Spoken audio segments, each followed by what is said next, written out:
mencukupi segala keperluan daripada gerejanya yang sebagai istrinya. Saudara dan saya tahu bahwa Tuhan Yesus begitu mengasihi akan gerejanya. Tuhan Yesus begitu mencukupi. Maka dari itu di dalam kitab Filipi pasal yang keempat ayat yang ke-19 katakan, Allahku mencukupi, ya, Allahku memenuhi, katakan bersama-sama, segala keperluanmu menurut kekayaan dan kemuliaan dalam Kristus Yesus. Allahku mencukupi segala keperluanmu. Nah, inilah kalau kita boleh melihat bahwa Yesus Kristus sebagai suami daripada gereja Tuhan yang menjadi mempelai daripada Yesus Kristus. Yesus Kristus memenuhi, mencukupi segala keperluan daripada gerejanya atau istrinya. Tidak ada kebutuhan gereja yang tidak dipenuhi oleh Yesus Kristus. Tidak ada kebutuhan daripada saudara dan saya sebagai mempelai daripada Allah yang Allah tidak penuhi. Biarlah setiap daripada kita boleh belajar. Kita boleh mengerti, belajar daripada Tuhan Yesus Kristus. Seringkali kita berpikir bahwa di dalam hal kebutuhan selalu kita hubungkan dengan materi. Banyak orang berpikir kalau sudah menyediakan akan hal-hal materi. Mungkin sudah menyediakan akan keuangan di tengah-tengah keluarga. Menyediakan apa yang menjadi kebutuhan, hal-hal mungkin makanan, mungkin pakaian, dan lain sebagainya. Sepertinya kita sudah mencukupin. Tetapi firman Tuhan berkata bahwa Yesus Kristus mencukupi, memenuhi segala.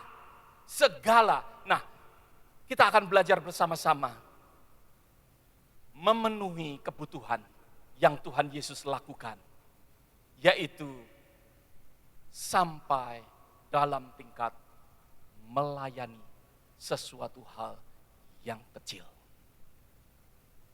Kalau saudara perhatikan di dalam firman Tuhan, Tuhan Yesus datang bukan untuk dilayani tetapi untuk melayani. Disinilah suami yang harus ada, yang harus punyai di dalam kehidupan para suami. Suami seringkali berpikir di dalam hal kebutuhan, laki-laki yang dipikirkan dalam hal kebutuhan hanya materi. Tetapi kita mau belajar daripada Tuhan Yesus Kristus. Di dalam kitab Matius yang tadi saya sudah sebutkan, dalam Matius 20:28, bahwa Tuhan Yesus datang untuk memberikan pelayanan untuk gerejanya. Tuhan Yesus datang untuk melayani akan gerejanya. Sebagai suami gerejanya, Yesus tahu kebutuhan gerejanya dengan dia melayani. Mungkin banyak suami-suami sudah memberikan akan kebutuhan tetapi belum sampai tingkat di dalam hal melayani akan istrinya.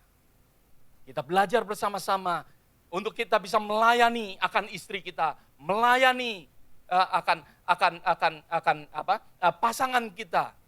Sering laki-laki di dalam perannya sebagai laki-laki, perannya sebagai kepala di dalam rumah tangga, dia hanya berpikir untuk menjadi bos di dalam rumah.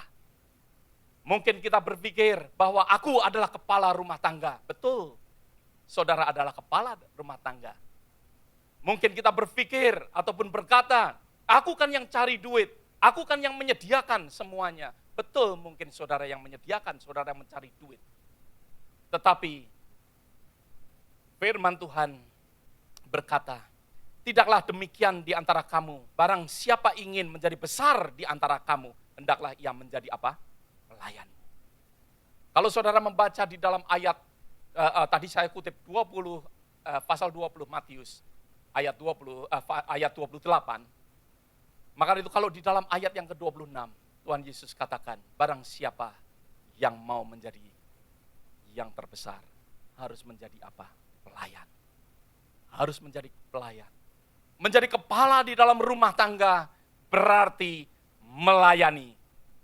Itulah sebab Tuhan Yesus mengambil kalau saudara pernah ingat di dalam firman Tuhan, dia mengambil towel, mengambil ember, dia mencuci akan kaki daripada murid-muridnya. Dia membersihkan, dia melayani sampai hal yang terendah pun. Suami melayani istrinya. Tuhan Yesus tidak canggung-canggung lagi. Dia tidak heran di dalam hidupnya bahwa dia itu adalah Tuhan. Tapi dia mau di dalam hidupnya untuk melayani akan istrinya, melayani akan murid-muridnya, melayani akan gerejanya. Untuk memenuhi kebutuhan daripada pasangan kita.